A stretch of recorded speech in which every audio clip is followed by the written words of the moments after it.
Hello, my name is Jeremy Marks. I'll be doing my visual aid speech on motorcycle safety. Um, in my speech, I plan on emphasizing the importance of motorcycle safety. In my personal opinion, riding a motorcycle is one of the best feelings, and if you look around, they're everywhere on the roads. And proper safety is very important when operating one. Um, they could be very dangerous if the rider doesn't take the proper precautions and safety measures while operating it. And the motorists around them also need to do their part in ensuring the safety for the motorcyclist.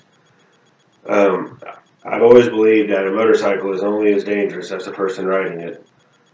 And during my speech, I plan on covering three main topics on how to do it safely.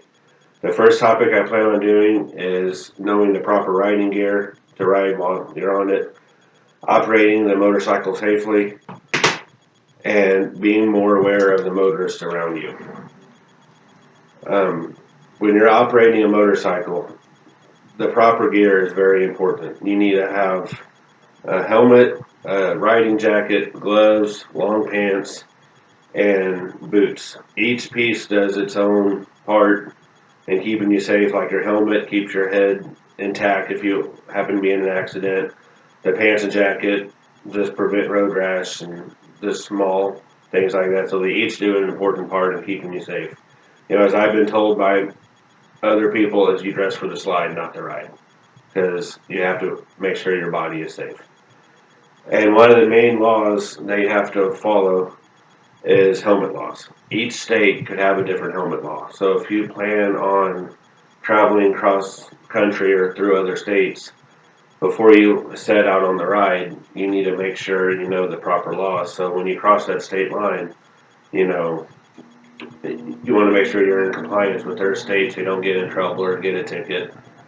Me personally, I'd rather wear a helmet no matter what the law says because you only have one brain and you don't really want to smash it on the side of the road. Um, Another way to ensure safety is most states will offer a motorcycle training course.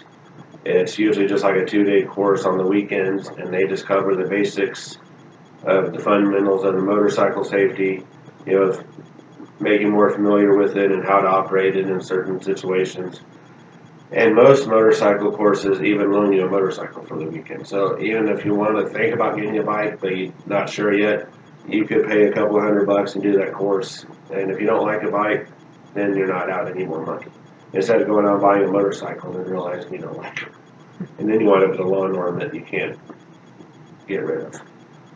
Um, when you're riding a motorcycle on the highway, you become a lot more aware of certain little hazards that you may not even think twice in a car, such as blind spots. A blind spot on a bike is worse, in my opinion, because your mirrors are a lot smaller, and if you have your helmet on, it takes away some of your peripheral vision, so you may not be able to see a car that's right next to you. So you really have to be more aware.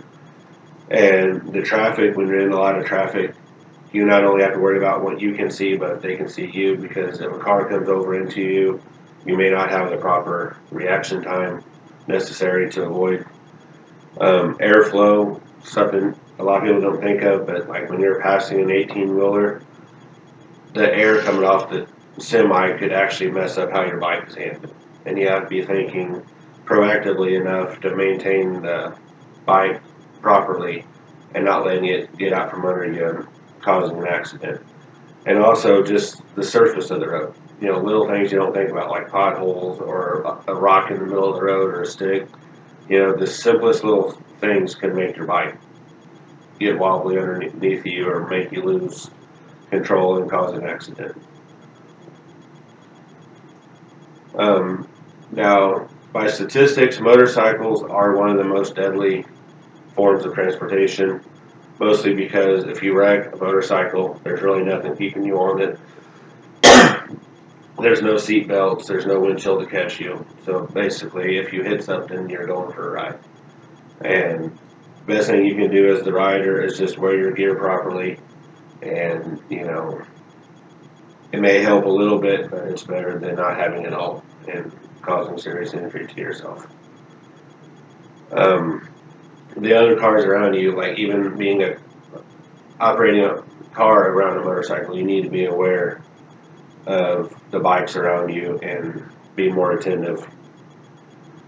You know, such as like when you're pulling out of a side road onto a main road or the highway, you know, you may not be able to see the bike off in the distance. They blend into the background. They may not be as easy to see. You know, so you just need to take that extra second and really pay attention because you see so many accidents of cars pulling out in front of motorcycles and motorcycles not being able to get stopped in time. You know, and you just have to give them the proper room because they are a lot smaller than a car, but they still take time to stop. They take time to maneuver correctly. You know, so you don't want to be cutting them off or getting too close to them because, you know, just simply messing up the airflow or just, you know, breaking the biker's concentration at all could be really hazardous. And, you know, if the bike goes down, it could cause it to hit somebody else and just really cause a mess. So, so basically, cars plus motorcycles, if not done correctly, could cause a major disaster. So basically, that's the end of my speech. So if you're going to ride, be careful, ride safe, and have a blast. Thank you for listening.